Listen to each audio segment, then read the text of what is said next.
En esta ocasión abordaremos un tema muy interesante. No necesariamente será un tema relacionado con el diseño, sino más bien con la vida y con las vivencias cotidianas. Se trata del factor suerte, pero ¿la suerte es eso que creemos? ¿La podemos controlar? ¿Cómo se relaciona con nuestros éxitos y con nuestros fracasos, ya sea en la vida cotidiana o en la propia práctica como diseñadores? No te vayas, te va a gustar.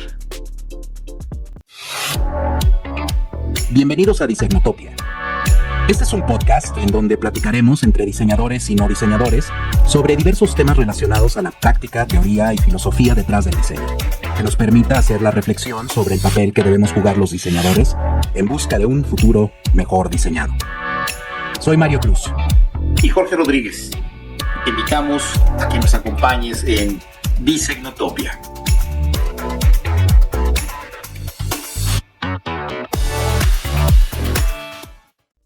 ¿Cómo les va, colegas, amigos, diseñadores y no diseñadores y todos aquellos que viven apasionadamente el mundo del diseño?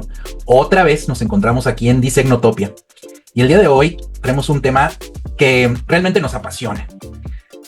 Todos los proyectos de diseño, y no nos dejarán mentir los que han estado involucrados en uno de ellos, dependen de un factor que a veces pareciera que no se puede controlar, que es el factor suerte.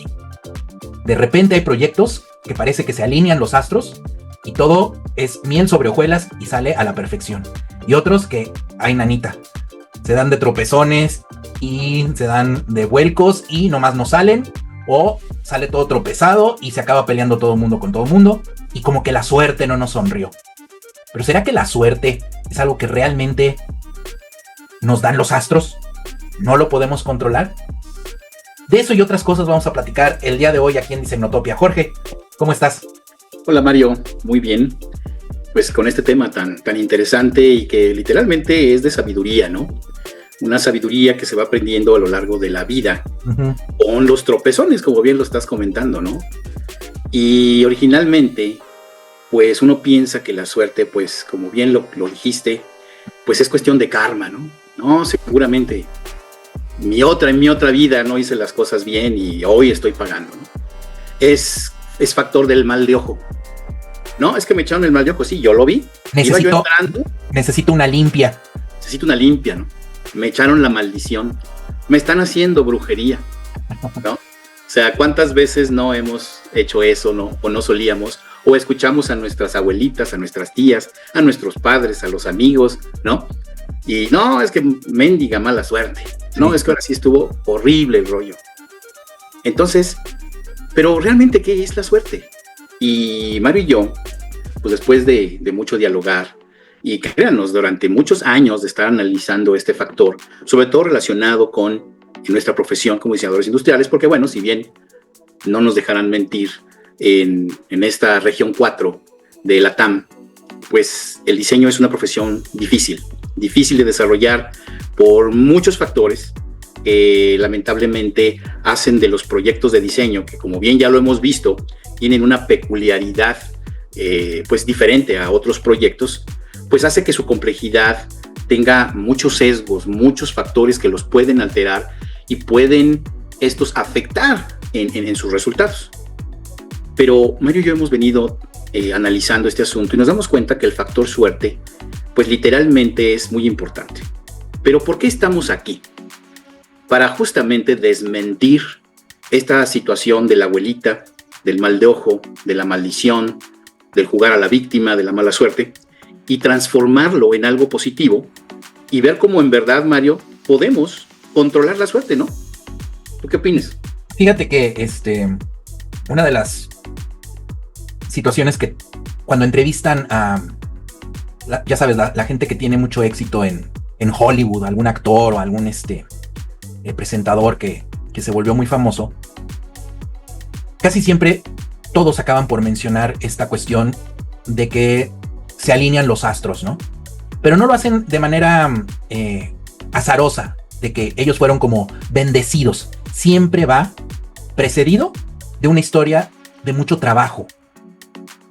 Evidentemente que como que suena menos romántico, incluso, decir, no, es que pues yo tuve mucha suerte.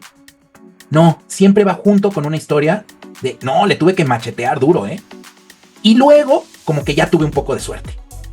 Y nosotros nos preguntamos si esa suerte de al final de la narrativa no estará directamente ligada a esa historia de trabajo y de macheteo. Y creemos que sí. Una de las características que creo que nos definen a los mexicanos es que somos muy trabajadores. Cuando menos en el extranjero, ¿no? Luego se nos traba la reversa y se nos traba un poco acá en México, pero cuando salimos al extranjero somos sumamente reconocidos por todo el mundo de que somos muy chambeadores. Creo que es una característica que nunca debemos de perder y que debemos de fomentar muchísimo. El que siempre se cuenta la anécdota de que el mexicano puede resolver todo con caca y 3 palitos. Poder hacer mucho con poco es creo que una de nuestras características, sencillamente por las condiciones materiales en las que se han encontrado siempre nuestros países, ¿no? Como bien dices, en Latinoamérica. Tienes que buscarle cómo solucionar las cosas con pocos recursos. Y eso es una característica que creo que, insisto, debemos de nunca perder. Y no solo eso, sino que fomentarla. Eso no quiere decir que nos tengamos que conformar con tener un ambiente de pocos recursos, pero sí de no estar en una constante queja que nos frene a la acción. Es bueno, por supuesto, protestar y tratar de luchar porque las condiciones materiales mejoren. Pero eso no quiere decir que toda nuestra existencia se vaya única y exclusivamente en eso. Tenemos que poder aprender a trabajar con incomodidad. Tenemos que aprender a trabajar con pocos recursos. Y en paralelo, luchar porque esos recursos aumenten y mejoren. Sí, fíjate que, aunado a esto que tú dices, esta frase, que ya a veces suena como cliché, pero en realidad es muy cierta, que es que uno debe hacer lo que uno puede con lo que uno tiene. Pero antes de empezar, uno necesita analizar qué patrones de pensamiento traemos en la cabeza. En inglés se define bajo una frase que a mí me gusta mucho, que es el mindset, ¿no? ¿Cuál es el mindset de cada persona? Y ese mindset se ve, obviamente, o refleja el mindset de la cultura del propio país. Y en este caso también el mindset de la cultura del propio continente en la parte sur, ¿no? Donde nos encontramos. Y si empezamos porque hemos sido víctimas desde que nos conquistaron los europeos hace 500 años y allí nos atascamos, pues entonces siempre vamos a ser víctimas. Entonces no tenemos porque nos jodieron, ¿no? O no, pues es que nos falta porque nos conquistaron, ¿no? Uh-huh. Pero más allá de incurrir en pláticas de historia, ¿no? El punto es que si lo hicieron o no lo hicieron, ya pasó hace 500 años.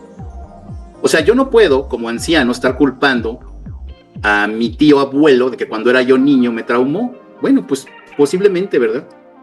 Pero está en uno entender esa situación y ver de qué manera uno puede librarse de eso, observando simplemente. Yo pongo este ejemplo, Mario, siempre le digo a veces a mi hijo, independientemente de la posición que nos tocó en esta vida, en cómo nacimos, bajo qué familia, bajo qué estatus sociocultural, que definitivamente es importante, ¿no? Uh-huh. También hay que observar otras cosas. En México se habla mucho de pobreza extrema, pero hay veces que hay que ponerse a pensar qué es pobreza extrema. ¿Con qué la comparamos?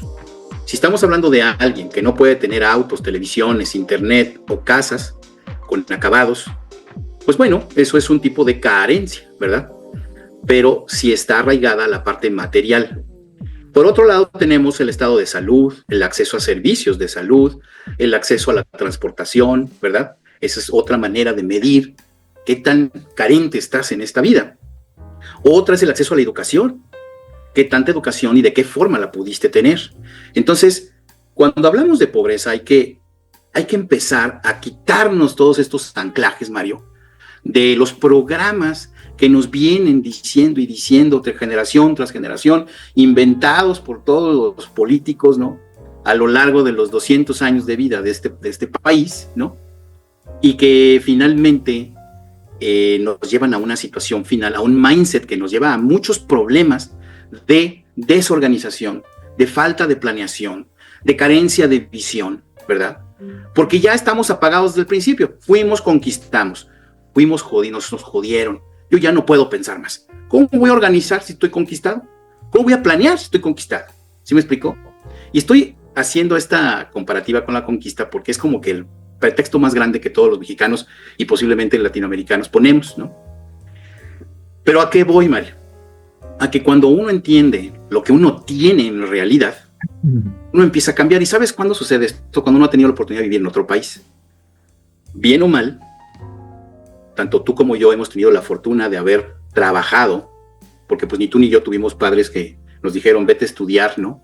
Ahí está, mijito, ¿no? Te damos la becota para que te vayas a estudiar 1, 2, 3 años a Europa, a Estados Unidos, ¿no? No, nos los ganamos por propios, ahora sí que sudor y esfuerzo, ¿no? Uh-huh. Y cuando uno está afuera y uno regresa, uno verdaderamente cae en cuentas de las grandes carencias que uno tiene afuera y no adentro. Uno se da cuenta de la magnificencia de la propia patria en términos territoriales, culturales y de otras cosas. Yo les pregunto a ustedes si por más pobre que sea la persona que hayan visto en este país, se asemeja a un zombie muerto viviente de estos que hay en África, ¿no? O que hubieron en África, en algunos lugares, a donde sí literalmente, Mario, no hay ni agua. La gente tiene que caminar kilómetros simplemente por un poco de agua contaminada para acabarla de amolar. Y estas imágenes de los 80s y los 90s, que quizás si nos están escuchando personas muy jóvenes no hayan visto, pero fue muy conocido, ¿no, Mario? En estos periodos de tiempo, los conflictos de Biafra y en esos lugares, donde literalmente la gente se moría de hambre. Yo no podía ver cadáveres vivientes, esqueletos forrados de piel nada más, ¿no? Y aquí en México tenemos la fortuna de que tenemos árboles frutales en la calle. Si tienes hambre, vas y jalas una ciruela, ¿no? Una pera ahí de la calle. Y tú le echas una semilla donde quiera que estés en el territorio mexicano y te brota. Estamos rodeados de litorales, llenos de peces. Tenemos todos los biomas para poder cultivar. Tenemos una enorme cantidad de recursos naturales. Es bueno, si somos un país tan vasto, ¿qué carajos nos está pasando? Todo está aquí. Sí. Y así vamos a empezar, ¿no, Mario? Cambiando ese mindset para ver realmente si la mala suerte es mala suerte o se puede revertir, y no importando el estrato donde nos haya tocado nacer, pues podemos hacer algo al respecto, cambiando ese mindset, ese set de creencias que nos mantienen pensando que somos víctimas ante todo. Sí, fíjate que yo siempre fui muy defensor de la idea de que, bueno, y todavía lo sostengo, que hay una especie de esclavismo sistemático mental. O sea, todo esto que mencionaste ya, de cómo gente en el poder utiliza la historia, los medios de comunicación, los programas sociales, para justamente construir esta narrativa de necesitas ayuda. Tú solo no vas a poder. Necesitas de mi ayuda. Por lo tanto, vota por mí. Por lo tanto, ve mis programas de televisión, ve mis canales, etcétera. Compra mis productos. Compra mis productos. Y porque necesitas ayuda. Sí existe. No podemos negar que no existe esa hegemonía y ese poder que ejercen unos cuantos sobre una gran mayoría. Sin embargo, también es cierto que hay historias de vida que te demuestran que se puede escapar totalmente a esa opresión. Historias de vida que no cuentan con incluso esos recursos que acabas de mencionar. O sea, sí puede llegar a haber en México, si no a ese extremo como en el de África, pues unos parecidos, de gente que realmente se encuentra en una situación totalmente desprovista de cualquier tipo de bien material que le permita mejorar su condición actual.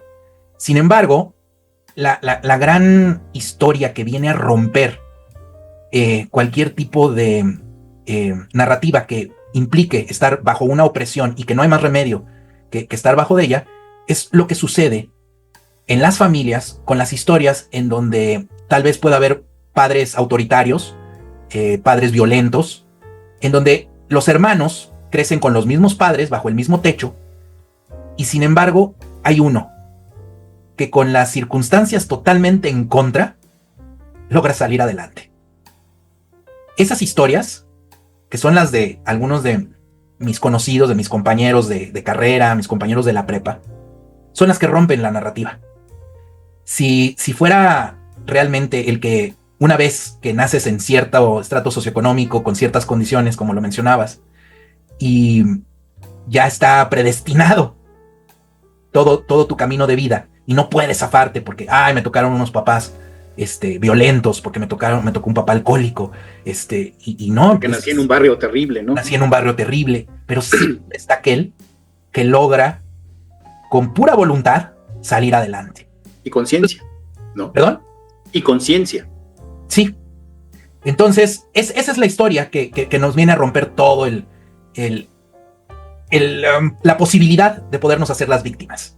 De decir, no, es que yo no pude porque tuve todo en contra. Siempre hay alguien que tuvo todo en contra y sin embargo salió adelante. Ahora, peor los que nacimos con ciertos privilegios. Ahí es donde yo me voy más a la exigencia de este cambio de mentalidad. Hay personas que realmente sufren con lo que les tocó sobrevivir. Hay gente que realmente les cuesta mucho trabajo poderse librar de esos estados mentales, de estos mindsets, porque realmente su condición es muy, muy difícil y tiene que pelear por el pan de cada día de manera brutal. Yo me voy sobre la cabeza de los que tuvimos privilegios, de los que nacimos ya en una clase media, urbana, con acceso a, como tú dices, a recursos, a salud, a educación, y que esas personas tienen la mentalidad victimosa. Eso es lo que no se vale. Hay muchas personas que sí se la ven muy dura y que lamentablemente les va a costar muchísimo más trabajo librarse de ese estado mental. Pero vemos muchos que no tenemos pretexto. Y son los que tenemos que aprender a trabajar con lo que uno tiene, a aprender a siempre crear y no encontrar el problema. Yo debo de admitir que yo siempre llego quejándome a todo lugar donde yo llego. Esto está mal, esto está mal, esto está mal, esto está mal. Tal vez ahora lo he podido cambiar un poco a, bueno, son cosas que idealmente tendríamos que cambiar, pero eso no nos va a detener. Tenemos que crear con lo que tenemos. Y es la mentalidad o la analogía con la abeja y con la mosca. Una mosca, a donde quiera que llegue, va a encontrar mierda. Y yo tenía esa actitud de llegar y esto está mal, no, así no se puede, no se puede trabajar, que quién sabe qué. Pues con pocas anécdotas me empecé a dar cuenta de que esa actitud no sirve para nada. Y que, al contrario, tienes que adoptar la actitud de la abeja, que en donde quiera hace miel. Entonces, con lo poco que te encuentres, tienes que poder crear. Y sobre todo eso, el espíritu creativo, en el caso nuestro como diseñadores, es muy fuerte. A veces lo llamamos el tirano instinto artístico, pero es esta cuestión de ese impulso creativo que nos invita a crear. Y sería realmente ir en contra de nuestra naturaleza, el que por encontrar las cosas muy mal, en cierto proyecto, en cierta empresa, en cierto lugar, ya todo se frenara. No, aquí no se puede trabajar, no se puede hacer nada, porque todo está muy mal, no hay recursos, no hay dinero, ya, se frena todo. No. Al contrario, hay que adoptar la actitud de la abeja de, bueno, pues con esto tenemos que hacer miel. A ver de cómo nos toca. Y hay que crear. Sí, fíjate que tienes toda la razón. Y sin el afán de caer en un discurso político o ser negligente con las palabras que estamos diciendo o de alguna manera argumentar de forma chauvinista, ¿no? Pero hay una conciencia que debemos de despertar como mexicanos y como latinoamericanos, que nuestra condición está mucho mejor de que como creemos que es, nos la pintan o nos la han contado, ¿no? Y lo que yo dije hace rato de la pobreza extrema, bien tienes razón, Mario, y también se da en lugares que están muy apartados, ¿no? de los centros urbanos, aunque sean pequeños, pero también es un arraigo tan fuerte a esas tierras que las personas pues están sumergidas en un propio pozo, ¿no? Y entonces, bueno, si no quieres salir de allí, pero pues, ¿cómo vas a prosperar, no? Estás en un desierto. Bueno, pues es que aquí creció mi cultura y todo, y me estoy muriendo del hambre, y de aquí soy, ¿no? Bueno, son condiciones que también se tienen que analizar, ¿no, Mario? Uh-huh. Y por otro lado, me gustaría contar rápidamente un ejercicio que se hizo en la UNAM. Creo que se replicó de algún otro, pero es un ejercicio social en donde pusieron a personas de manera aleatoria de distintos niveles socioeconómicos a competir, ¿no? Entonces todos los pusieron juntos y tú veías a personas que notoriamente por su apariencia, su vestimenta, pues se veían de distintos estratos socioeconómicos. Y al final de la carrera, que eran 50 metros, les dijeron que les iban a dar un billete de a 500, quien llegara primero, ¿no? Entonces pues había gente de distintas edades, mujeres y hombres, algunos jóvenes, unos más grandes, y pues obviamente los jóvenes así apresurándose, entonces yo me voy a llevar ese billete, ¿no? Y dijeron las reglas, pero la carrera no es en sus marcas listos y fuera. La carrera es de que cada vez de que ustedes respondan sí a las preguntas que les voy a hacer, van a dar 2 pasos. Entonces las preguntas empezaron a ser desde el punto de vista del área de oportunidad, desde cómo naciste, ¿no? ¿Quién vive en una casa mayor a 40 metros, ¿no? Cuadrados? Y daban pasos, ¿no? Pero unos empezaban a rezagar, ¿no? Y tú empezabas a ver que con base en las preguntas que iban diciendo, ¿quién tuvo acceso a educación primaria, a educación secundaria, a educación de preparatoria? Y así secuencialmente, ¿no? ¿Quién tiene esto? ¿Quién ha podido viajar en un avión? Y vas dándote cuenta cómo se va haciendo una descreme piramidal, ¿no? En donde literalmente el 80-20, según la ley de Pareto, se da, y solamente el 20% empiezan a repuntar, hasta que llegan solamente 2 personas, que son las que tuvieron posgrado, han podido vivir en el extranjero, hablan 2 o 3 lenguajes, tienen una economía que les permite tener 2 vehículos, una casa de 3 pisos, ¿sí me explico? Y entonces la carrera demuestra que efectivamente, quien ha nacido en un estrato socioeconómico elevado o intermedio, pues tiene más chances que los que no lo lograron, ¿verdad? Esta es una realidad inminente, pero bajo el ejemplo que tú pusiste hace rato, existen personas con una actitud de hierro y con una conciencia y una inteligencia que han logrado salir de allí, porque han dicho, yo no pertenezco aquí, porque han desafiado la pereza y ya han justamente desafiado a los detractores que los atraen, ¿no? Hacia ese gueto. Entonces siempre es muy fácil perseguir el camino sencillo. Y hoy más, ¿no, Mario? Estamos en la cultura del microondas, en donde queremos que todo sea instantáneo. Queremos que todo lo metamos al microondas y en 3 minutos ya nos dé resultados favoritos, ¿no? Una bolsa de maíz palomero, 3 minutos ya es una fabulosa bolsa de palomitas sabor queso, ¿no? Y esta cultura de lo fast, pues realmente nos ha metido cassettes en la cabeza. Bueno, en este caso ya son programas, ¿no? Cassettes eran de nuestras épocas, ¿no, Mario? Y ahora ya son aplicaciones, ¿no? En nuestros cerebros que nos mantienen bajo una serie de patrones de pensamiento que no nos ayudan. Pero bien lo acabas de decir, el plan de víctima es lo peor que uno puede hacer, porque aparte no solamente lo hacemos como nación y como población, lo hacemos individualmente, Mario, en cada momento. Es más, somos capaces de culpar unas tijeras, un vaso con agua que tiramos, pero se cayó el vaso, ¿verdad? Se cayó, sí. Si el vaso viviera y dijera, yo no quiero estar aquí y me voy a tirar, ¿no? Sí. Porque no deseo estar en esta mesa nunca más ni contener este líquido horripilante, ¿no? Que me impusieron. Me voy a tirar. Sí. Entonces yo culpo al vaso, mendigo vaso se cayó. Y somos tan inconscientes que andamos culpando a todo el mundo y nosotros somos blancas palomas angelicales que no hacemos nada, ¿verdad? Sí, la cuestión está en reconocer, por un lado, que sí el sistema económico mundial sí ha impuesto una serie de reglas que imposibilita la movilidad social. Eso está muy claro, ¿no? Y tenemos que cambiarlo. Tenemos que dar una lucha cotidiana para que las condiciones del sistema económico cambien y las reglas cambien, para que sean mucho más justas y más parejas, para que justamente estas diferencias que pone en evidencia el estudio de la UNAM se reduzcan, ¿no? Y haya más oportunidad para todo mundo. Sobre todo es eso, ¿no? No es asistencialismo el decir, vamos a tratar de generar las mismas condiciones de oportunidad para todo mundo. Eso es una lucha constante que se debe de dar. Lo que nosotros estamos cuestionando es la otra lucha que se tiene que dar en paralelo a esa lucha social colectiva, que es la lucha individual. La lucha individual es la que nosotros estamos cuestionando si realmente se está dando o no. Porque nosotros vemos a gente con mucho potencial desperdiciarlo por ese estado mental en el que está. Compañías enteras irse a pique No por las condiciones del gobierno, no por las condiciones económicas, sino por las malas decisiones de la gente que formaba parte de esa empresa. Eso es lo que nosotros estamos poniendo en duda. Si realmente se está haciendo ese trabajo personal, individual, de mejoramiento personal, de realmente ponerte como Rocky a entrenar para tú poder superar tus propias limitaciones y poder llegar al límite de tu potencial. Esa es la parte que estamos cuestionando. La otra parte existe. Lamentablemente es una realidad con la que tenemos que lidiar pues, prácticamente todos. Ya sabemos, solo el 1% de la población está despreocupada, ¿no? Son las familias que tienen todos los recursos, todas las empresas y todos los beneficios.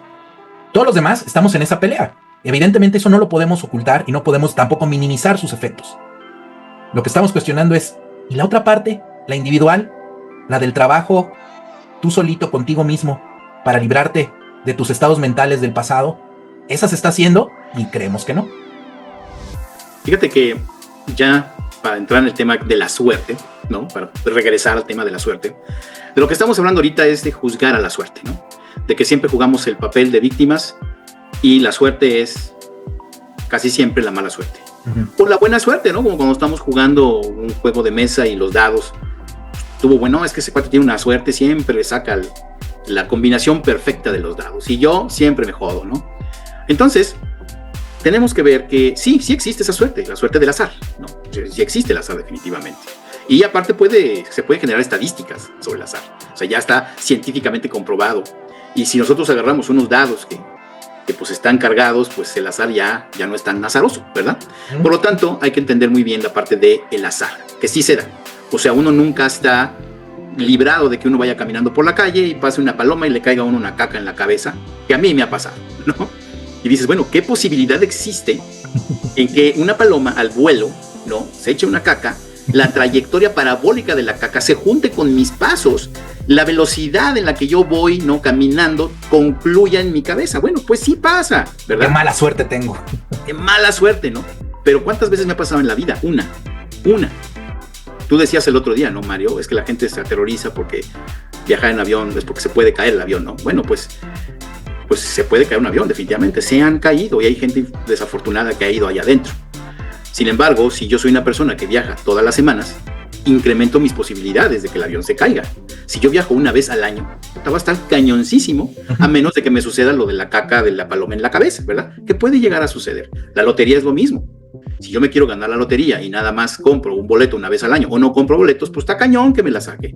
Pero si yo compro boletos diario, es muy probable que me la pueda yo llegar a sacar. Entonces, tenemos dos tipos de suerte. Tenemos el factor suerte, que a esa suerte la denominamos la suerte casual. Porque definitivamente es por casualidad. ¿Casualidad? O sea, yo tuve una suerte casual cuando iba yo caminando por la calle, la paloma cagó y me cayó en la cabeza. Evidentemente nos puede pasar a todos. Suerte casual. Pero existe otra suerte, que es la suerte causal. La suerte causal puede suceder debido a las causas y los efectos. Nosotros tenemos que buscar la causa y trabajar para generar el efecto. Por ejemplo, si nosotros no compramos casi nunca un boleto de lotería y un día lo compramos porque inclusive mi papá me dijo, ay, pues es que, no sé, se ve que necesita la lana este cuate, cómprale. Ok, bueno, vamos a ayudar. Y te sacas la lotería, dices, aquí sucedió o entró en efecto la suerte casual. Pero si yo estudio estadística, me pongo a entrenarme en los números, compro boletos, ¿no? Todos los días, pero compro más boletos ciertos tipos de días después de mi análisis y todo, es muy probable que sí me la saque mucho más pronto de lo que yo piense, ¿no? Por lo menos un premio, porque estoy trabajando, estoy pasando de la casualidad a la causalidad, y eso sucede con todo en la vida. Y lo primero que tenemos que hacer es hacer la conciencia de cómo está otra vez nuestro mindset, para ver si estamos trabajando para la causalidad hacia la mala suerte o la causalidad hacia la buena suerte, ¿no, Mario?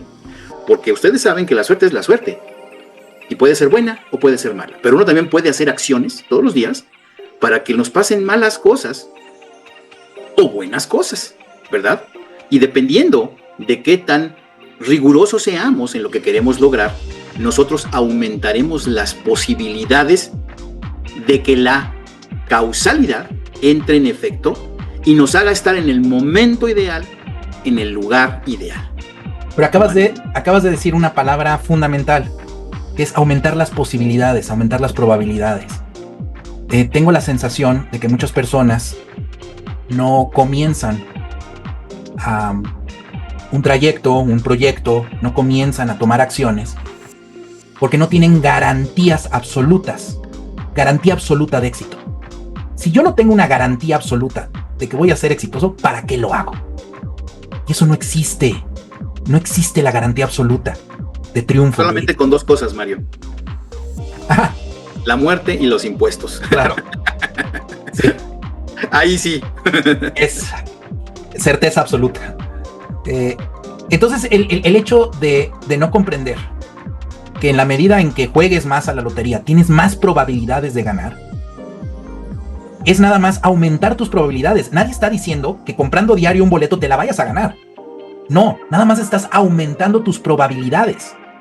Y eso es lo mismo que hace el diseño con los proyectos. Lo único que logra hacer el diseño no es garantizarte el éxito absoluto del resultado. Eso no se puede. Lo único que estás haciendo con las herramientas y con el método de diseño es organizar, es planear, es prospectar, es visualizar. Y todas esas herramientas en conjunto, lo único que hacen es aumentar tus probabilidades de éxito y reducir tus probabilidades de fracaso. Eso es lo único que logra hacer el diseño, eso es lo único que logra hacer el método de diseño, y le cuesta mucho trabajo entenderlo a la gente.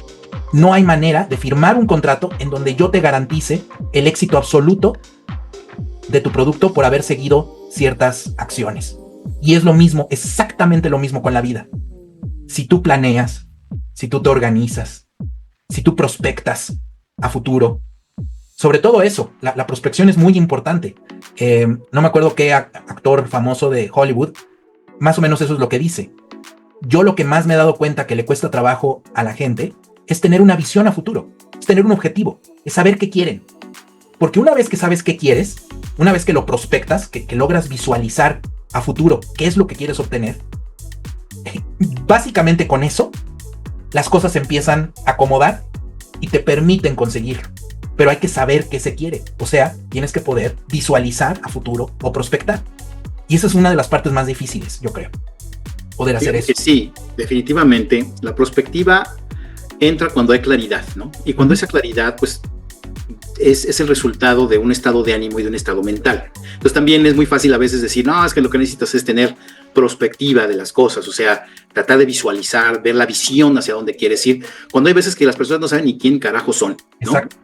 Entonces, aquí las cosas comienzan, como les decía yo, con autoanalizarse. Y como decía Mario, ¿eres mosca o eres miel? ¿Ves mierda y echas mierda donde quiera que estés? ¿O eres capaz de encontrar miel en el lugar más terrible en donde te encuentres?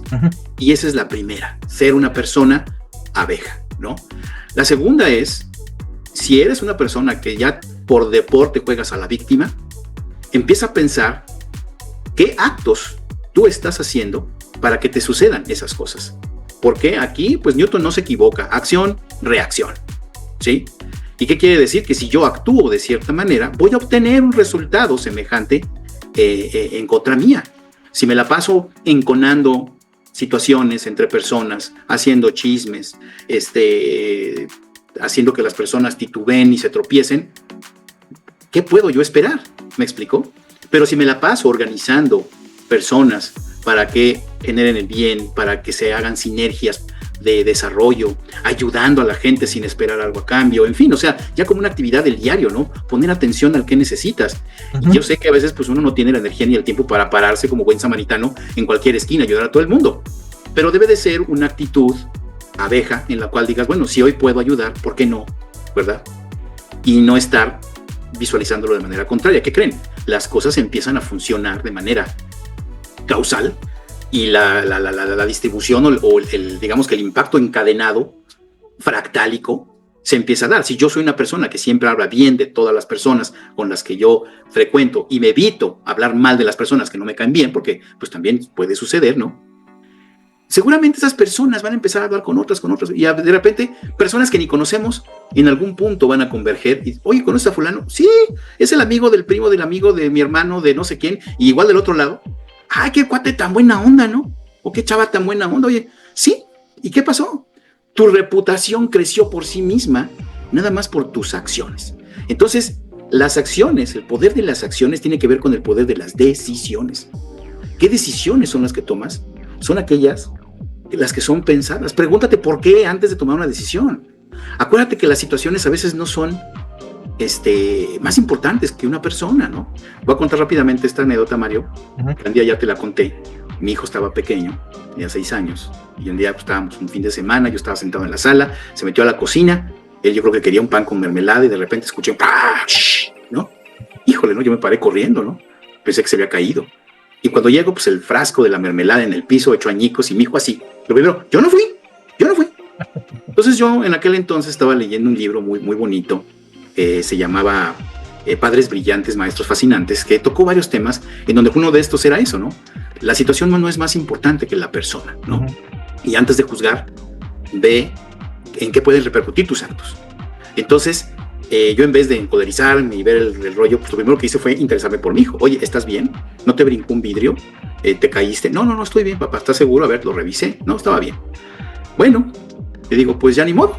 Pues nada más échame la mano a limpiar, ¿no? Vamos a limpiar. Entonces ya con mucho cuidado le dije, oye, mira, tú ve agarrando los trozos con mucho cuidado, porque también uno tiene que entrenar a los hijos que sean cuidadosos.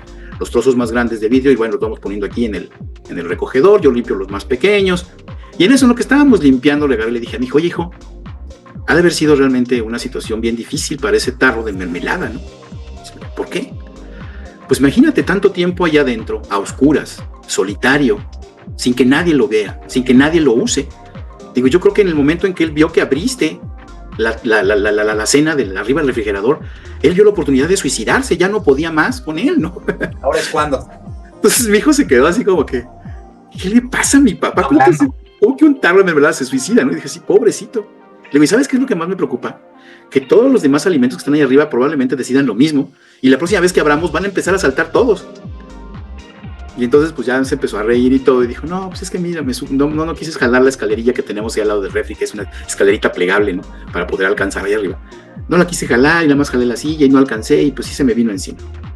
Ay, hijo, bueno, ya estaba yo preocupadísimo, le dije. Estaba yo empezando a pensar cómo tomar decisiones para que los tarros no se nos empezaran a aventar en la cabeza. Total, esta situación se las comento porque definitivamente uno puede actuar de distintas formas en todo momento. Y antes de juzgar, antes de encolerizarse, antes de reaccionar, que esa es la palabra correcta, uno debe de pensar. Yo sé que hay veces que pues es imposible, somos humanos, somos 80% emocionales más que racionales, pero de eso se trata, de empezar a autoesculpirnos, ¿no, Mario? Y la autoescultura es todos los días, empezando desde dar gracias. ¿Y por qué damos gracias? Por la gran suerte que hemos tenido. Por ejemplo, ¿sabes por qué yo doy gracias, Mario? Yo antes me victimizaba porque a mí pues me va mal en los juegos de mesa, ¿no? Siempre me tocan mal las rachas de los dados y estaba yo muy triste y me frustraba. Y yo, no, ya no quiero ni jugar porque siempre saco malas rachas de dados. Pero cuando empecé a entender esta situación de la suerte y de que uno debe ser abeja y no mosca y de que uno tiene que dejar de ser víctima, me empecé a dar cuenta lo gran afortunado que he sido toda mi vida desde que nací. Nací en una familia, que mis padres siguen vivos ambos, unidos, nunca se divorciaron, me dieron educación, me dieron escuela, ¿no? Me dieron alimentación, nunca me faltó nada, me apoyaron en mis decisiones y con eso pues pude llegar a la UNAM, la universidad donde los dos estudiamos, y de ahí me surgieron proyectos y yo me solí meter allí y pese a los detractores, ¿no? Que, ay, ¿para qué? ¿Cuánto tiempo tienes que venir los fines de semana? Esos proyectos me llevaron a un triunfo tras otro porque se fueron concatenando las oportunidades. Y te lo puedo decir, Mario, una persona que conocí en un primer proyecto que yo tuve cuando yo estuve en la universidad a principios de los 90 y que hice un proyecto allí de un auto solar que íbamos a competir a Australia y Estados Unidos, a una persona que conocí allí de los Estados Unidos, hago negocios con ella actualmente, ¿sí? Y todos mis alumnos a los que yo les he dado clases, que yo les he vertido todo, tratado de vertir todo el conocimiento que he podido, me han regresado el favor o la gratitud, dándome trabajo muchos de ellos, hablándome para que los asesore ya en las empresas donde están. Entonces, todo es un concatenamiento de eventos, acciones, decisiones, pero todo comienza por cambiar los malos hábitos de pensamiento, patrones destructivos, situaciones que nos hacen ser víctimas y decir que todos están mal y yo el único que está bien soy yo. Todo empieza por ahí, Mario. ¿Sí me explicó? Sí, fíjate que hay una película, me estaba tratando de acordar del título. A ver si luego me acuerdo y lo pongo en la edición o abajo en la descripción. Y de hecho hay varias. Casi siempre la temática es una historia sobre un profesor. Un profesor que se enfrenta a un cambio de plantel o un cambio de zona y lo mandan a una zona pobre de la ciudad en donde se tiene que enfrentar con chicos muy conflictivos. Tienen muchos problemas. Y para no hacer el cuento largo, el denominador común de todas estas películas es que, y lo acabas de mencionar, por eso me acordé, cuidado con los detractores. Son chicos que por su ambiente están llenos de mucha negatividad.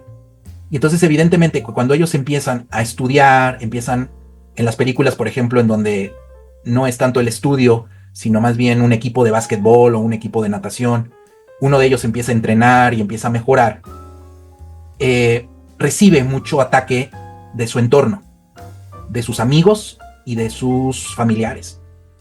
Cuando una persona empieza a sentarse a estudiar, a sacar buenas calificaciones para conseguir una beca y poderse ir a estudiar a una universidad o lo que sea, los demás empiezan a decirle: ¿qué te crees muy bueno? ¿Qué te crees mejor que nosotros? Ay, sí, ahora ya eres muy creído. Y empieza una serie el favorito del profe. Es que, bueno, toda una serie de factores para denigrar, para desmotivar a la persona de que está haciendo lo incorrecto, de que sentarse a estudiar es de perdedores, es de alguien que pierde el tiempo, alguien que no sabe divertirse, alguien que tiene delirios de grandeza y se siente mejor que los demás, toda una serie de cosas. El punto es, cuidado con los detractores. Siempre que empieces a hacer una acción, siempre que empieces a tratar de mejorar, va a haber gente que va a tratar de jalarte para abajo. Es el clásico chiste o el clásica anécdota de los cangrejos de la cubeta. No va a ser posible librarse de esas actitudes negativas, críticas, destructivas de otras personas para con lo que uno está tratando de conseguir. Y es muy importante.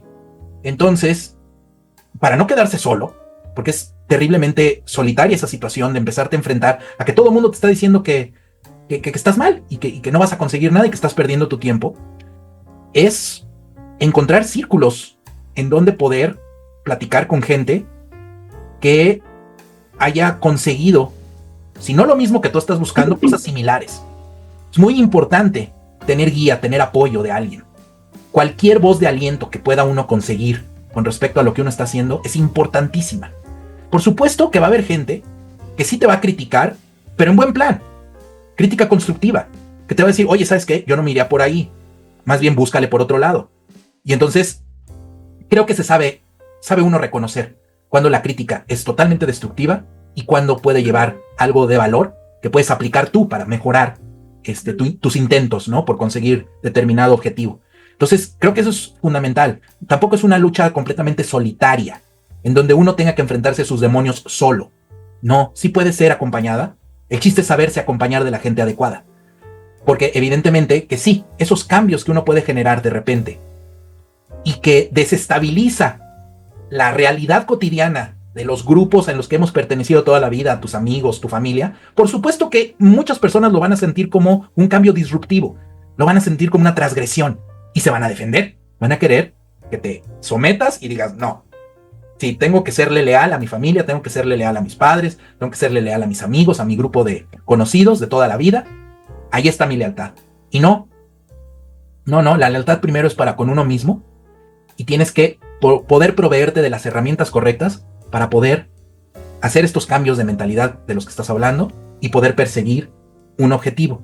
Ahora, ¿ese objetivo es nada más dinero? No. Son 1000 cosas. Es estabilidad emocional, es tranquilidad, es paz. es poder uno crear, en mi caso como diseñador, es poder crear en un entorno amigable, en un entorno de cooperación, en un entorno de que haya espacio para las discusiones, sí, pero es en buena onda. Es para discutir realmente cómo le vamos a hacer para que el proyecto mejore. Y no, como igual tengo miles de anécdotas de situaciones en donde prácticamente llegamos a los golpes por estupideces, en donde le dimos más importancia a la situación que a las personas. Y eso es fórmula para el desastre. Si tú ves primero a las personas, como bien mencionaste y diste la anécdota del frasco suicida, salen las cosas mucho mejor. Ver a las personas es fundamental. Y parte de ver a las personas es verte tú a ti mismo y poderte rodear de las personas que, si no han vivido exactamente lo mismo que tú, pues algo similar, o que, mejor, sepan más que tú. Si saben más que tú, bueno, ya vas de gane, porque puedes aprender mucho de esas personas. Entonces, saberse rodear de esas personas es sumamente importante, difícil de hacerlo, sobre todo cuando la dinámica de la cotidianidad te lleva a rodearte de personas que no te das cuenta que están yendo en contra de tu plan de vida. Eso es muy difícil. O te arrastran, ¿no?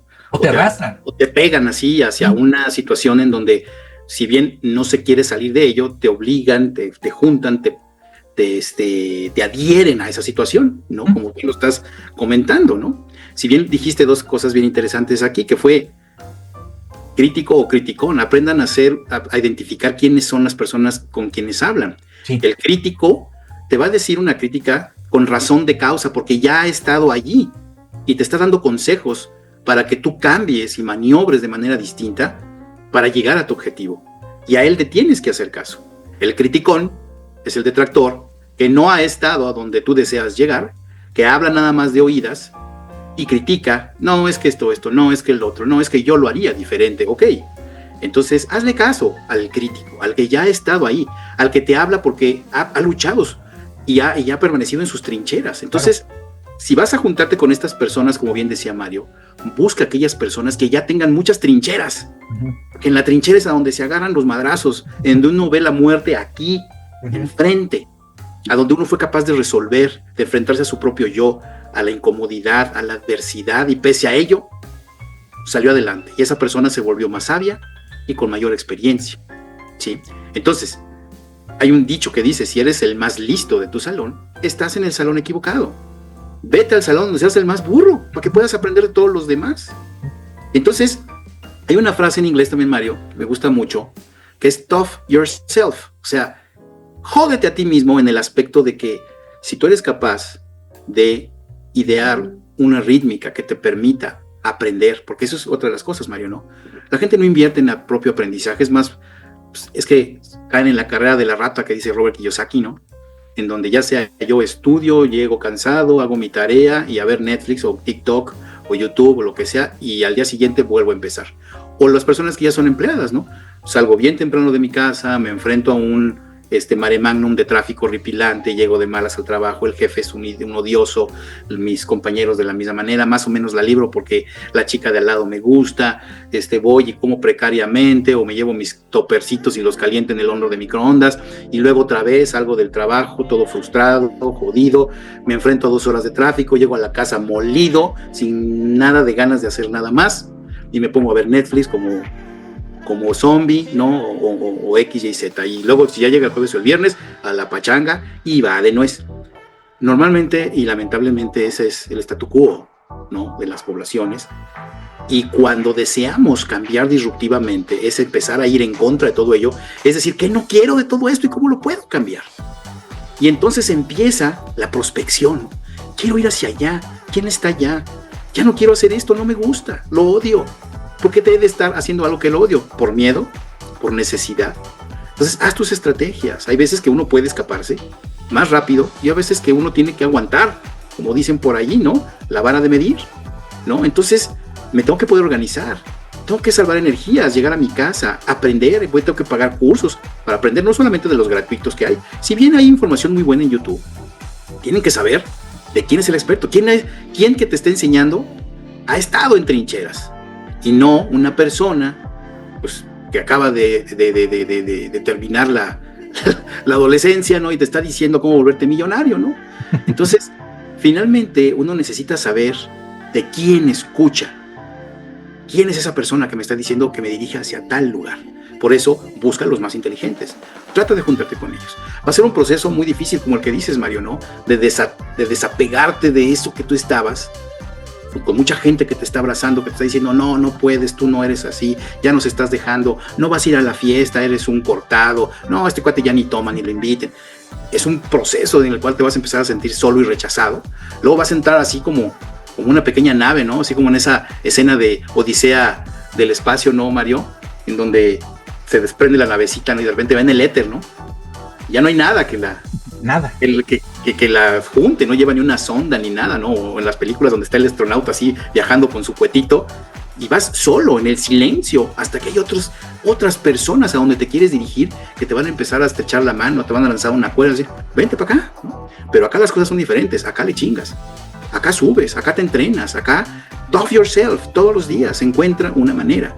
Entonces, ese cambio es radical y todo eso es parte de la causalidad que uno empieza a construir, Mario, ¿no? En esta parte de la suerte causal, y todas estas causas y efectos que empezaron desde autoesculpirte para darte cuenta dónde estabas, cuáles eran tus patrones de pensamiento, a dónde te estaban llevando esos patrones de pensamiento, y decidiste decir, hasta aquí, ya, no más, voy a virar el timón de mi vida, pese a lo que me cueste, pese a que tenga yo que abandonar ciertos guetos, ciertas comodidades. Entonces, esa es la forma, Mario, love yourself.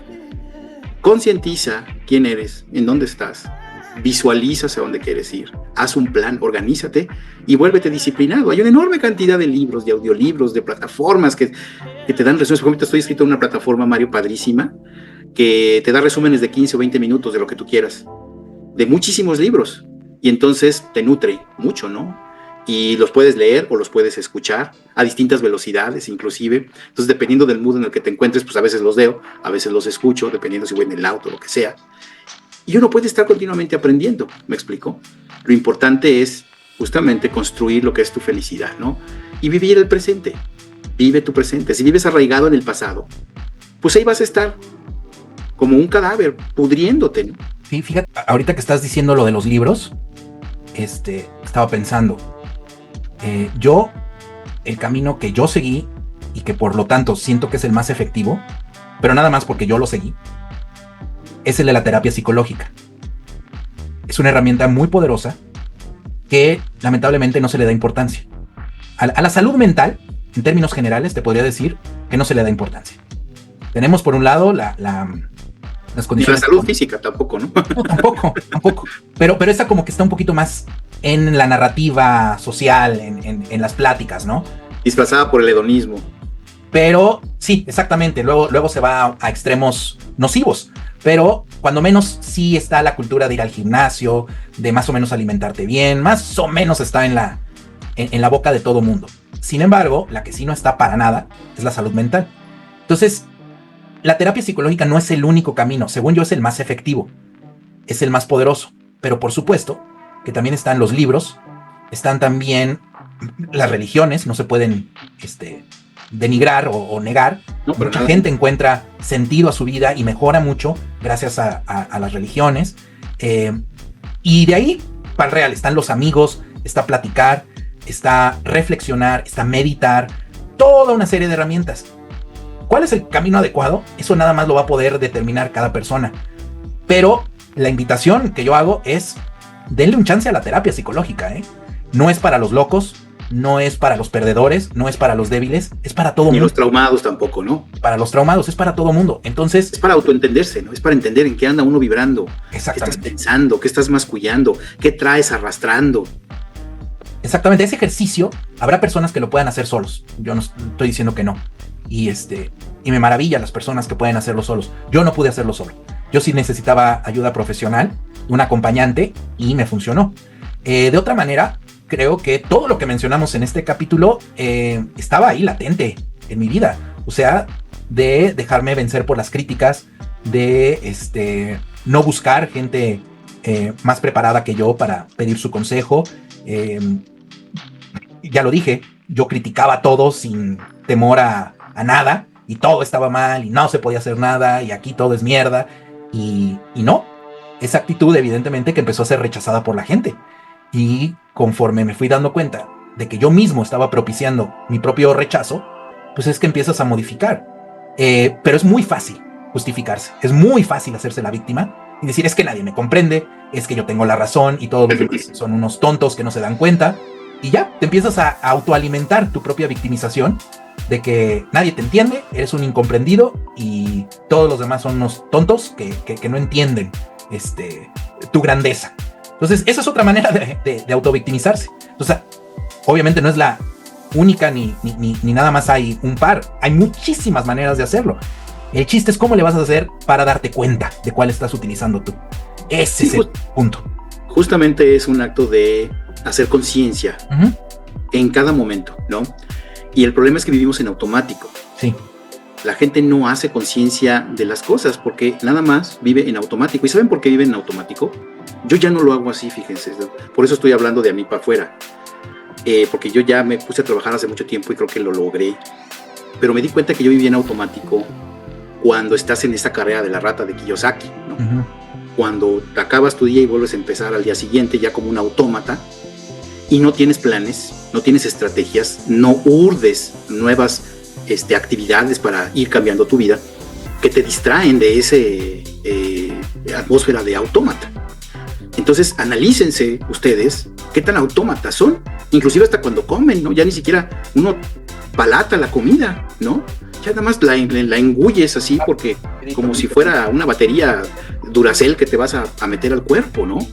Pero hay una película muy bonita, Mario, que si me acuerdo del nombre la ponemos aquí cuando editemos, que justamente habla de que uno tiene que, es un cuate que tiene la fortuna de que en su familia solamente los hombres pueden viajar al pasado, entonces él se mete a un closet, su papá le dice cómo, porque después de que cumple cierta edad ya pueden viajar al pasado, se mete al closet, lo piensa, dónde quiere ir y aparece en el pasado.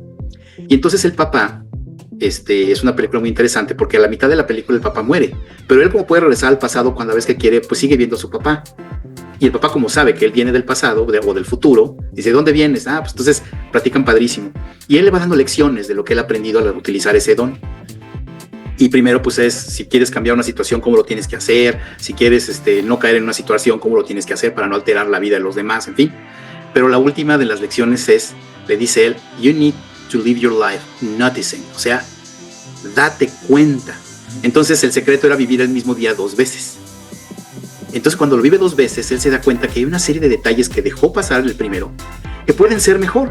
Entonces va mejorando a través de esta táctica de vivir el mismo día 2 veces y se da cuenta cómo tanto él llega a una felicidad muy plena porque vive su presente, ¿sí?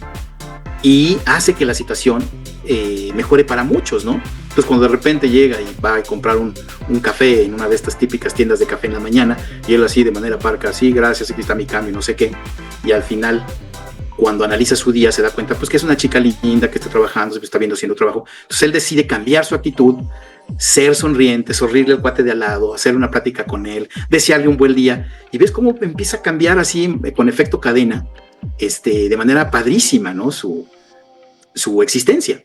Entonces yo invito a lo mismo, yo intenté hacerlo y dije, carajo, ese es un magnífico aprendizaje de una película y voy a hacer lo mismo. Digo, yo no tengo el chance de vivir 2 veces, ojalá lo tuviera. Ojalá. Pero ahora voy a notar. Ser más consciente. Mi presente. Y entonces uno adopta esa posición de abeja y en vez de decir, es que se está tardando el mesero y ay, la cocina y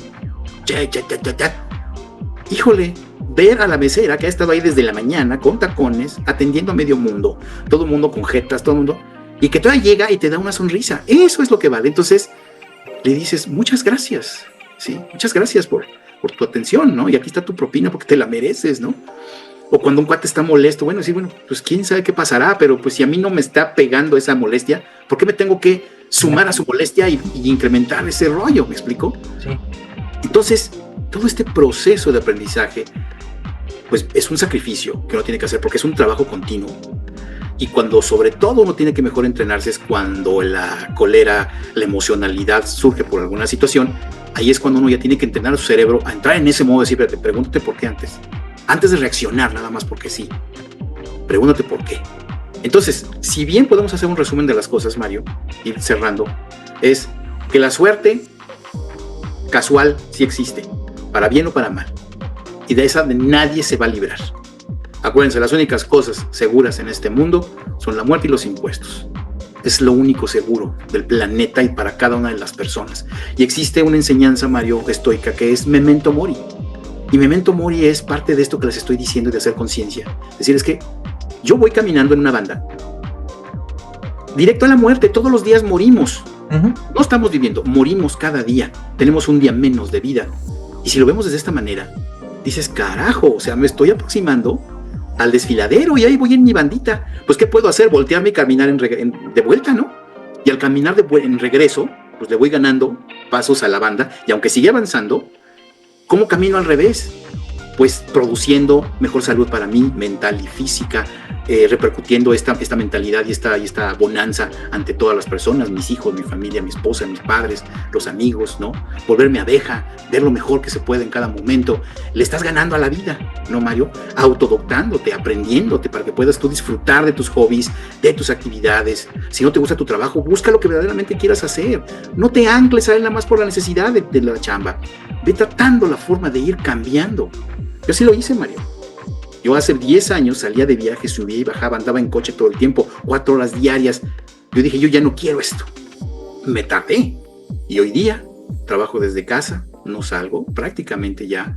Todos mis negocios los tengo, pues muchos en el extranjero, otros, todo es vía correo electrónico. Tengo mis colaboradores que trabajan de la misma manera. Voy a hacer ejercicio en las mañanas, el tiempo me alcanza bárbaro. Y decidí hacerlo, que fue una chambota hacer la transición, la fue. Pero tú pude haberme quedado allí, ahí seguiría yo, Mario. ¿Sí me explicó? Sí, y alguien puede decir, uy, qué suerte que puede trabajar desde su casa, qué suerte. Eso es darle demasiado peso a la suerte casual. ¿La suerte casual? Sí es suerte, pero es causal. O sea, la causaste. Por una enorme cantidad de actividades que se van sumando de manera fractálica, ¿no? Cambio de actitud, cambio de mentalidad, cambio de acciones, prospección, entrenamiento, acción, puesta en marcha y puesta en acción de los entrenamientos, porque a veces la gente toma entrenamientos, pero pues nada, son para el cajón, ¿no? Sí. Ves en un libro y para el cajón, sí. ¿No? No, hay que tomar acción. Si tomo un curso es porque lo voy a usar. Si leo un libro es porque voy a entender su conocimiento y lo voy a implementar en mi vida.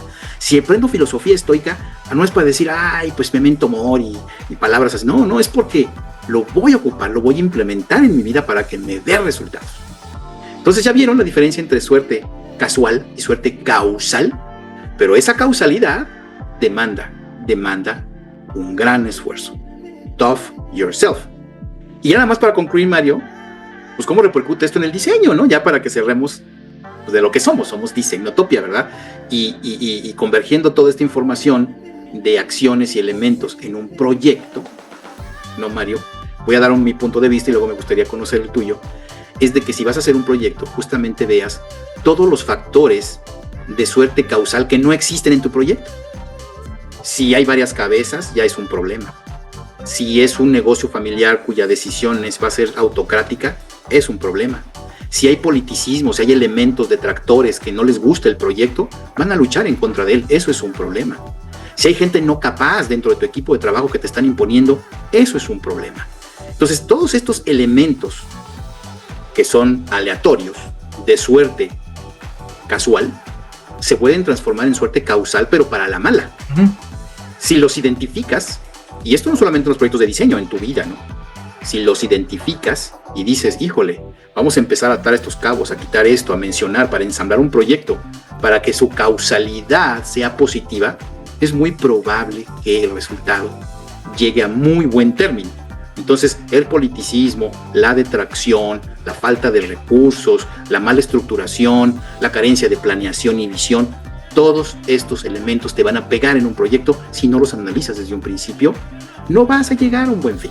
¿Tú qué opinas, Mario? Sí, en alguno de los programas anteriores estábamos hablando sobre las circunstancias que rodean a un proyecto.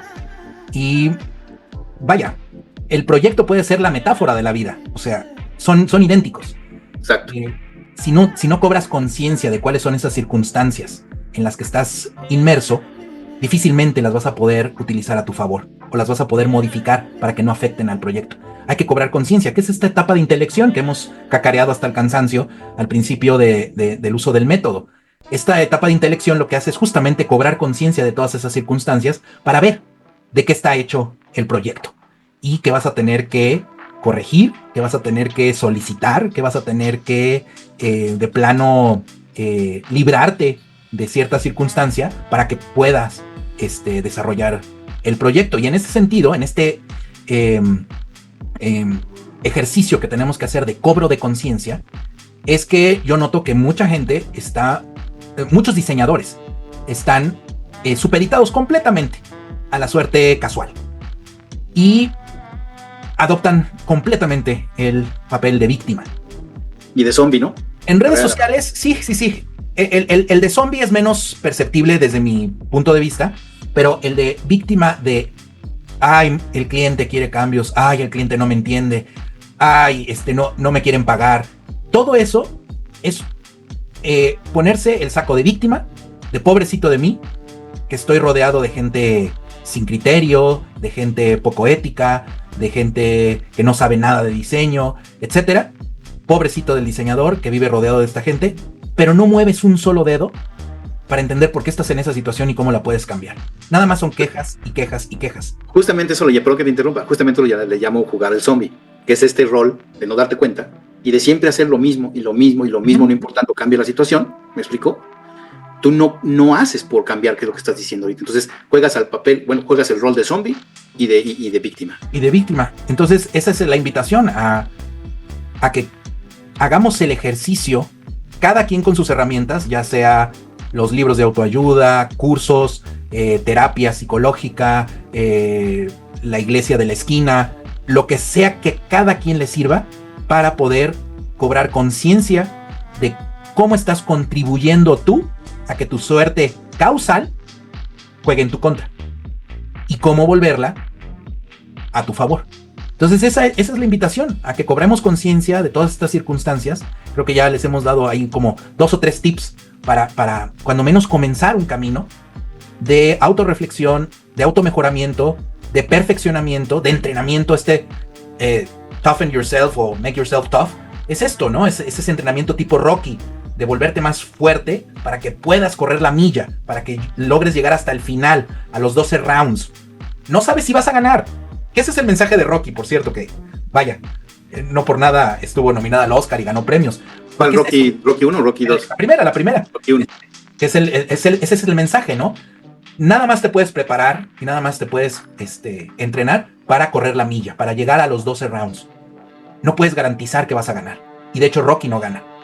Pero él se siente satisfecho porque logró aguantarle los 12 rounds a Apolo y porque se queda con la chica, porque es una buena persona. Entonces, ahí están esas pequeñas enseñanzas de repente del cine, que hemos ya mencionado 2 o 3 ejemplos que no pudimos dar el título, pero ojalá que podamos ponerlo en las descripciones, de cómo comenzar ese tipo de reentrenamiento mental para hacer que la suerte causal juegue a nuestro favor. No, pero déjame decirte algo, Mario. Acabas de decir algo bien interesante. Con este ejemplo de Rocky, pues obviamente en la Rocky 1, él hizo todo lo que estamos hablando aquí, él lo hizo. Ajá. No gana, ¿verdad? Ajá. Pero ¿qué pasa después? Ya se pone en la lupa de quienes invierten y creen en él y lo llevan a un plano, ahora sí, de un campeón mundial. ¿Me explico? Uh-huh. Entonces, si uno no gana la primera batalla o la segunda, ya estás en la lupa de los ganadores y de los que ven a los ganadores. Es buen ejemplo, sí. ¿Sí me explico? Sí. Entonces, si tú no creas esa atmósfera, nunca te van a ver. No. Si siempre estás metido en la cueva del zombie y de la víctima, sí, y estás jugando en los planos más bajos, nadie te ve, aunque seas una lumbrera. Es como yo le digo a mis alumnos, pues mira, dibujas muy bien, pero eres muy tímido, tienes que venderte a ti mismo, X y Z. Eres como una pepita de oro enterrada. ¿Quién te va a encontrar? Pues sí, eres pepita de oro y vales, pero enterrada, ¿quién te va a encontrar? Sí. Tienes que hacerte visible. Entonces aquí Rocky, ¿qué es lo que hace? Se hace visible. ¿Me explico? Y gracias, entonces, señor Stallone, gracias. Lo empiezan a ver, ¿no? Y así nos pasa a todos. No importa que no ganes la primera o la segunda batallas, pero ya estás codeándote con aquellos que te pueden seguir apalancando. Y si tu actitud es esa y sigues mejorando y no te detractas a ti mismo, como también lo dicen en las canciones de Rocky, de Eye of the Tiger, ¿no? Uh-huh. En una de sus frases, de Eye of the Tiger, dice que ya después de que logras la fama, después empiezas a buscar más la fama que el sueño que te vio nacer, ¿no? Entonces, no te detractes a ti mismo tampoco, no te deslumbres con las luminarias. Sigue manteniendo tu humildad, sigue manteniendo tu integridad, sigue siendo quien eras desde el principio. ¿Por qué? Porque pese a todo lo que has evolucionado, pese a todo lo que has creado de ti mismo, no te hace más valioso que alguien más en este planeta. ¿Por qué? Porque, Mario, seguimos zurrando, seguimos orinando, nos seguimos vomitando cuando nos enfermamos, nos duelen las cosas. Y seguimos en la bandita. Y seguimos en la banda y nos vamos a morir. Entonces, no nos creamos más de lo que seamos, aunque hayamos llegado muy lejos, no nos hacemos acreedores a tener mayor valor. Somos seres humanos, y si ustedes verdaderamente desean trascender, leguen. Si desean que su nombre se pregone por doquier, que no sea por su voz, que sea por la voz de los demás, aquellos a quienes ustedes han impactado en la vida. Leguen, crezcan y leguen a todos. Y creo que, Mario, esta es una muy buena conclusión. Y si bien este programa se salió un poco del tecnicismo y del nicho diseñístico, como diseñadores aquí en Región 4, siempre tenemos una situación difícil. Sí. Y este camino es el que nos hace llegar a las grandes ligas para que nos vean las personas que sí desarrollan proyectos que valen la pena. ¿No, Mario? Sí, por ahí va. No hay garantía de nada, pero es un mejor camino que vivir en el zombie bus de la repetición infinita hasta el desfiladero, ¿no? Hasta el desfiladero. Y ya saben, lo de cajón, regálenos unos likes, eso nos ayuda muchísimo a que esta información llegue a más oídos. El video. Suscríbanse a nuestro canal para que podamos nosotros tener mayor propagación. Y si les ha gustado este contenido, pues compártanlo, ¿no? Con las personas que ustedes crean convenientes en sus redes. Ojalá les sirva esto que hacemos Mario y yo, pro bono. Nada más por el gusto de compartir, ¿no, Mario? Platicar. Pues como siempre, un placer, Jorge. Igualmente, Mario, muchas gracias por tu tiempo. Y pues bueno, planeamos el siguiente programa. Dale, nos vemos. Gracias. Este fue un programa producido y editado por Mario Cruz y Jorge Rodríguez. Si te ha gustado el contenido, te invitamos a que te suscribas. Danos un like y por favor, compártelo en tus redes.